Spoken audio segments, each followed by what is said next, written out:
மிகவும் சிறப்பு வாய்ந்தவராக இருந்தாலும் அவர் புத்திசாலியான பணிப்பெண்ணை போல் இருந்தார்.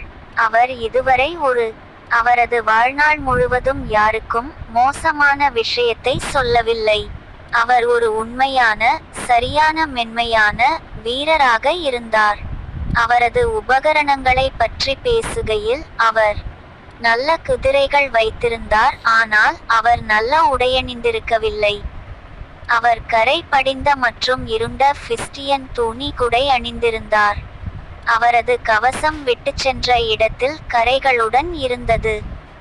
சேவையிலிருந்து வீட்டிற்கு வந்த அவர் எங்கள் வரிசையில் சேர்ந்தார். அவரது யாத்திரை செய்து நன்றி செலுத்த வேண்டும்.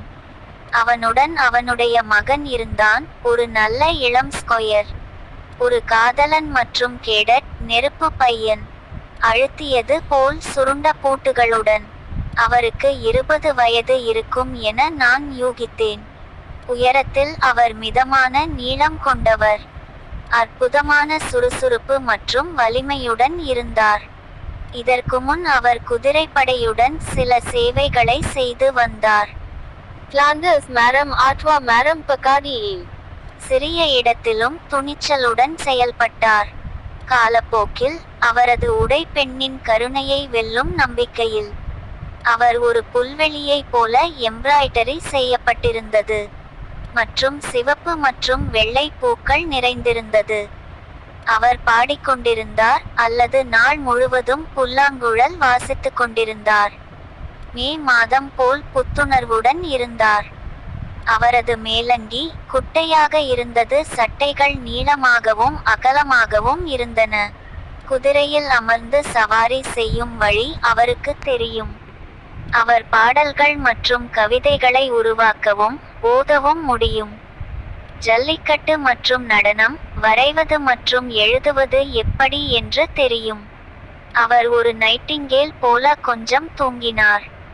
அவர் மரியாதைக்குரியவர், தாழ்மையானவர் மற்றும் சேவை செய்யக்கூடியவர். அவன் பக்கத்தில் ஒரு யோமன் இருந்தான். வேறு வேலைக்காரன் இல்லை. அதனால் அவரையே சவாரி செய்ய தேர்வு செய்தார். இந்த யோமன் பச்சை நிற கோட் மற்றும் பேட்டை அணிந்திருந்தான் மற்றும் மயில் இறகுகள் கொண்ட அம்புகள், பிரகாசமான மற்றும் கூர்மையான மற்றும் நேர்த்தியாக உரை அவரது பெல்ட்டில் தொங்கியது. Now the original content.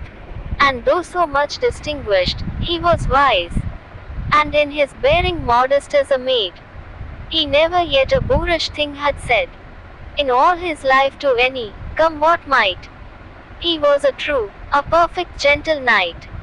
See, speaking of his equipment, he possessed fine horses, but he was not gaily dressed. He wore a fustian tunic stained and dark, with smudges where his armor had left mark.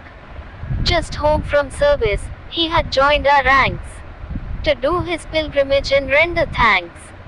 He had his son with him, a fine young squire, a lover and cadet, a lad of fire, with locks as curly as if they had been pressed. He was some 20 years of age, I guessed. In stature he was of a moderate length, with wonderful agility and strength. He'd seen some service with the cavalry, in Flanders and Artois and Picardy, and had done valiantly in little space of time, in hope to win his lady's grace.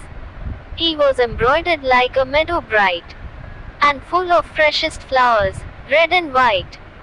Singing he was, or fluting all the day. He was as fresh as the month of May.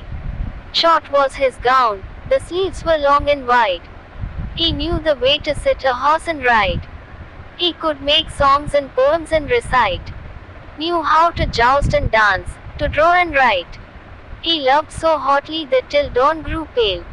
He slept as little as a nightingale. Courteous he was, lowly and serviceable, and carved to serve his father at the table.